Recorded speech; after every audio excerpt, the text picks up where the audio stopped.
আসসালামু আলাইকুম রহমতুল্লাহ। এমকে জমা রচিত easy plus hand note and বিশ্বমানের বইয়ের পক্ষ থেকে আপনাদের স্বাগত। আজকের টিটেলের বিষয় accounting system and special ledger 12তম ক্লাস। আজকের ক্লাসে আমরা এই অধ্যায়ে 2017 সালে 4টি বিভাগে যে সমস্ত প্রশ্নগুলো এসেছে এই প্রশ্নগুলো সমাধান করব। প্রথমে আসুন আমাদের বইয়ের 36 নম্বর প্রবলেম, মার্কেটিং ডিপার্টমেন্টে 17 সালে এই প্রশ্নটি এসেছে 4 মার্কের। তারপরে 37 নম্বর প্রবলেম, অ্যাকাউন্টিং ডিপার্টমেন্টে 17 সালে এসেছে, এটা 10 মার্কের সিপ্যাটের প্রশ্ন। এরপর আসুন 38 নম্বর প্রবলেম, এটা 17 সালে ম্যানেজমেন্ট ডিপার্টমেন্টে এসেছে। ফাইন্যান্স ডিপার্টমেন্টে এ অধ্যায় থেকে 17 সালে প্রশ্ন আসেনি। তো আসুন প্রথম থেকে আমরা শুরু করি। মার্কেটিং ডিপার্টমেন্ট 17 সাল 4 মার্কের অঙ্ক। 36 নম্বর প্রবলেমটা প্রশ্নে বলা আছে, Farhad wholesale supply engage with the trading business during the month of June 2016, sales were as follow. নিচে দেওয়া হলো, assuming that the cost of merchandise 80% on sale, cost of goods sold 80% হবে সেলসের উপরে, তো যা বিক্রি হবে তার 80% হবে cost of goods sold. Transaction দেওয়া আছে জুন মাসে 4 তারিখ, 7 তারিখ, 10 তারিখ, 19 এবং 30 তারিখ। এই মোট 5টা লেনদেন দেওয়া আছে। নিচেই ইনস্ট্রাকশনে বলা আছে prepare the sale journal for the month of June. Sale journal করতে হবে, শুধু বাকিতে বিক্রয় করা হয়েছে সেল জার্নাল করতে হবে। এবং সেল জার্নালে যেহেতু আমাদের কস্ট অফ গুডস সোল্ড দেওয়া আছে, তাহলে মাল্টি কলাম করতে হবে, সিঙ্গেল কলাম করলে হবে না। তো আমরা মাল্টি কলামের একটা ছক তৈরি করি। আমরা ছকটা শিখেছি প্রথমে, ডেট, অ্যাকাউন্ট ডেবিটেড, টার্ম এবং ইনভয়েস নাম্বার এবং ডিফারেন্স, এগুলো তো থাকবেই। এরপর আসুন account receive debit sale credit একটা column, cost of goods sold debit merchandise inventory credit আরেকটা কলাম। তাহলে এই হলো মাল্টি কলাম, দুটো কলামের টাকা দেওয়া হয়েছে। এবার আসুন আমরা ট্রানজাকশন অনুযায়ী লেনদেনগুলো পোস্টিং দিই ছকের ভিতরে। 4 তারিখে sold to Mehrab brothers for taka 1 লক্ষ, ইনভয়েস নাম্বার 101। তাহলে 4 তারিখে আমরা মেহরাবের নাম লিখলাম, মেহরাব ব্রাদার্স, ইনভয়েসের ভিতরে 101 নম্বর।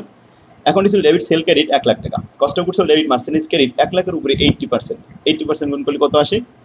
80,000 টাকা। ক্লিয়ার? 7 তারিখে সোল্ড টু শাকের অ্যান্ড সন্স ফর টাকা 50,000, which invoice number 102, cost of goods sold 80%। তো 102 নম্বর ইনভয়েস 50,000 টাকা বিক্রি করা হয়েছে 7 তারিখে। তাহলে যাবে দা এখানে account receive debit sales credit 50,000 টাকা, which cost of goods sold 80% গুণ করলে হয় 40,000 টাকা, cost of goods sold debit merchandise inventory credit. আশা করি বুঝতে পারছেন 7 তারিখে লেনদেন। 10 তারিখে ক্যাশ সেল 3 লক্ষ টাকা। তাহলে ক্যাশ সেল তো সেলসের ভিতরে আসে না, যদি সেল জার্নালের ভিতরে অর্থাৎ বাকিতে বিক্রি করলে সেল জার্নালে আসে, ক্যাশ সেলটা এখানে আসে না। তো 10 তারিখে আমরা এখানে নোট দেবো, transaction number 10 does not include in sale journal. তো আসুন 19 তারিখে sold to Bonny and son, Bonny and সনের কাছে 60,000 টাকা বিক্রি করা হয়েছে বাকিতে। এখন আমরা এটা লেনদেন করব। এখন রিসিভ ডেবিট সেল ক্রেডিট বনি অ্যান্ড সনের নাম লেখা হবে। আশা করি বুঝতে পারছেন।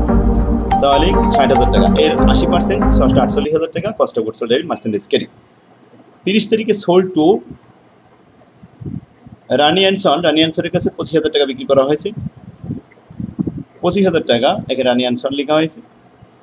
লিখে টাকা দেওয়া হয়েছে account receive debit sale credit 25,000 টাকা, which cost of goods sold debit 80% করলে 20,000 টাকা। যোগ করা হলো, যোগ করে 1,28,000 টাকা, আর অ্যাকাউন্ট রিসিভ সেল 2,35,000 টাকা। সেক্ষেত্রে দেখুন এখানে শুধুমাত্র 10 তারিখে লেনদেনটা আসলো না, কারণ হচ্ছে ক্যাশ সেল ছিল। ক্যাশ সেলটা ক্যাশ রিসিভে চলে যায়, যেহেতু এখানে ক্যাশ রিসিভ করতে বলেনি, সুতরাং এটা not include in sale journal, এটা নোট দিলে হবে। 37 নম্বর অঙ্কটি এসেছে 2008 সাল এবং 2017 সাল, দুইবার অ্যাকাউন্টিং ডিপার্টমেন্টে। Arafat companies art account include the following selected account: cash, merchandise, prepaid insurance, equipment, Arafat drawing, cost of goods sold. এগুলো আমাদের কোনো কাজে লাগবে না। এখানে আসুন, on July 1st the account payable ledger of the Arafat company showed the following ব্যালেন্সগুলো দেওয়া হয়েছে। এখন হাতেম্যান কোম্পানির কাছে হাতেম্যান কোম্পানি পাবে 9,000 টাকা, কবির অ্যান্ড কোম্পানি পাবে 4700 টাকা, আসাদ কোম্পানি পাবে 2,000 টাকা, সুমন ব্রাদার্স পাবে 3800 টাকা। The July transaction involving the payment of cash, July মাসের 1 তারিখ, 4 তারিখ, 6 তারিখ, 10 তারিখ, 14, 17, 20, 27 এবং 31 তারিখ এই হচ্ছে লেনদেন সংগঠিত হয়েছে। আমাদের ইনস্ট্রাকশনে বলা হচ্ছে journalise the above transaction in 4 column cash payment journal. আচ্ছা, ক্যাশ পেমেন্ট জার্নাল সাধারণত 5 কলাম আর 4 কলাম হয়। যেহেতু এখানে 4 কলাম উল্লেখ করে দিয়েছে, তো এখানে আমাদের অবশ্যই 4 কলাম করতে গেলে টাকার কলাম 4টা হবে, ডেবিট পাশে 2টা আর ক্রেডিট পাশে 2টা। আর এদিকে আমাদের date, check number, account debited এবং রেফারেন্স, এই 4টা তো সবসময় থাকবেই। ডেবিটে 2টা হলো অ্যাকাউন্ট পেবেল আর আদার ডেবিট, আর ক্রেডিটে 2টা হলো ডিসকাউন্ট এবং ক্যাশ। এই হলো আমাদের cash payment journal under the periodical সিস্টেমে। পিরিয়ডিক্যাল সিস্টেমে আমরা প্রথমে আসি 1 তারিখে পার্সেস মার্চেন্ডাইজ, চেক নাম্বার 1800 টাকা। 1800 টাকা দিয়ে আমরা মার্চেন্ডাইজ ক্রয় করেছি, চেক দিয়েছি ক্যাশে। তাহলে এটা 1 তারিখে মার্চেন্ডাইজ ইনভেন্টরি লিখতে হবে, টাকা ক্যাশে এবং আদারে, কারণ এখানে ইনভেন্টরি নামে কোনো আইটেম নেই। 4 তারিখে আমাদের লেনদেনটা বলা হয়েছে purchase story comment. Story comment করা হয়েছে, কেনা হয়েছে চেক নাম্বার 11 3400 টাকা দিয়ে। তাহলে story comment debit, cash credit, বাস স্টোরি কমেন্ট লেখা হলো, আদারে টাকা ক্যাশে টাকা। নেক্সট আসুন 6 তারিখে, চেক নাম্বার 12। 6 তারিখে লেনদেন ছিল paid Suman brothers, balance due 3800 টাকা, লেস 2% ডিসকাউন্ট, এখানে 3724 টাকা ক্যাশে যাবে আর ডিসকাউন্টে যাবে বাকিটা, এবং অ্যাকাউন্ট পেবেলে যাবে 3800 টাকা। দেখুন তাহলে সুমন ব্রাদার্স লেখা হলো 3800 টাকা অ্যাকাউন্ট পেবেলে, আর 76 টাকা হয়েছে ডিসকাউন্টে, 3774 টাকা 24 টাকা হয়েছে ক্যাশে পেড করা হয়েছে। 10 তারিখের লেনদেন কী ছিল? 10 তারিখে বলা হচ্ছে পার্সেস মার্চেন্ডাইজ, চেক নাম্বার 13 4000 টাকা। 4000 টাকাতে মার্চেন্ডাইজ ক্রয় করা হয়েছে, তাহলে মার্চেন্ডাইজ ইনভেন্টরি লিখতে হবে, আদারের টাকা ক্যাশ টাকা। 14 তারিখের লেনদেন কী ছিল? আসাদকে টাকা প্রদান করা হয়েছে, paid the Asad and co due 2000, এখন 2000 টাকা আসাদকে প্রদান করতে হবে, লেস 2% ডিসকাউন্ট 1960 টাকা পেইড করতে হবে, তাহলে 40 টাকা ডিসকাউন্টে ঘরে যাবে, আর অ্যাকাউন্ট পেলে ঘরে 2000 টাকা যাবে, ক্যাশের ঘরে 1960 টাকা। 17 তারিখে ড্রয়িং উত্তোলন করেছে মালিক, তাহলে আরাফাত দ্য ওনার উইথড্র 1000 টাকা cash for personal, check number 15 personal প্রয়োজনে, ব্যক্তিগত প্রয়োজন উত্তোলন করে নিয়ে গেছে 1000 টাকা, এখানে লেখা হলো ড্রয়িং ক্যাশে টাকা আদারে টাকা। 20 তারিখে কবিরকে টাকা প্রদান করা হয়েছে, paid the Kabir and Kong full for invoice 1200 টাকা, এখন ইনভয়েস নাম্বার 1200 টাকা না, আর টাকা হচ্ছে 3300, less 2% discount, check number 3234। Clear? এখন আসুন এখানে লেখা হলো 20 তারিখের লেনদেন, তাহলে 3300 টাকা, 3234 হচ্ছে ক্যাশ পেমেন্ট, আর 66 টাকা হলো মার্চেন্ডাইজ ইনভেন্টরি। 27 তারিখে পেইড প্রিমিয়াম ডিউ 1 ইয়ার ইন্স্যুরেন্স পলিসি, চেক নাম্বার 17, এখানে 6000 টাকা পেইড করা হয়েছে ইন্স্যুরেন্স পলিসি। ইন্স্যুরেন্স পলিসি এটা অগ্রিম প্রদান করা হয়েছে, prepaid insurance debit, cash credit, আদারে টাকা ক্যাশে টাকা। ক্লিয়ার? আশা করি বুঝতে পারছেন। এরপরে 31 তারিখ পেইড হাতেম অ্যান্ড কোংকে ইন ফুল, ইনভয়েস নাম্বার এত 7500, চেক নাম্বার 18, হাতেম অ্যান্ড কোংকে পেইড করা হয়েছে 7500 টাকা, কোনো ডিসকাউন্ট নেই, তো আমরা 31 তারিখে লিখলাম হাতেম অ্যান্ড কোম্পানি 9000 টাকা, 7500 টাকা, 1500 টাকা ডিসকাউন্ট, পাইতো হচ্ছে 9000 টাকা, 9000 টাকা পেইড করে দিলাম, ডিসকাউন্ট 1500, 7500 টাকা ক্যাশ পেইড হয়েছে।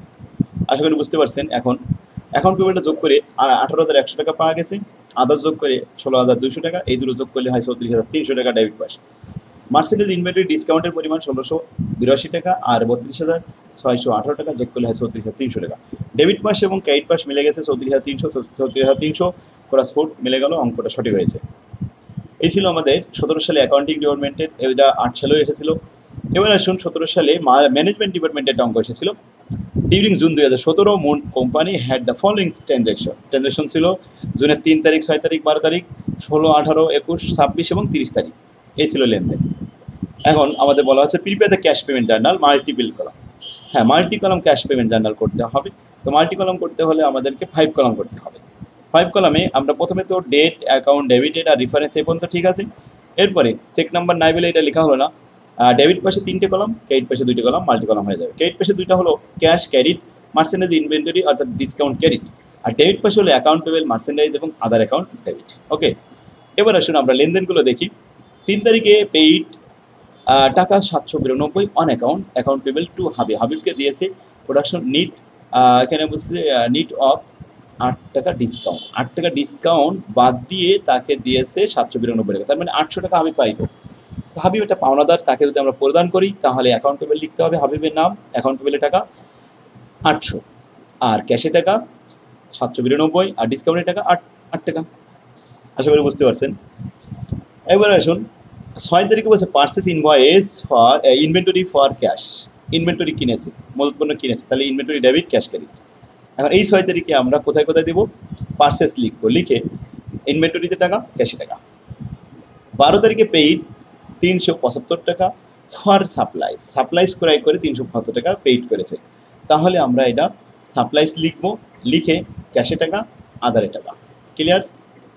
এরপরে আসুন 16 তারিখে purchase inventory on credit from Musa supply company, inventory ক্রয় করেছে বাকিতে, তো বাকিতে ক্রয় করলে তো ক্যাশ পেমেন্টে যায় না, তাহলে এটা যেহেতু আমাদের শুধু ক্যাশ পেমেন্ট দেখাতে বলেছে এইটা ইনক্লুড হবে না।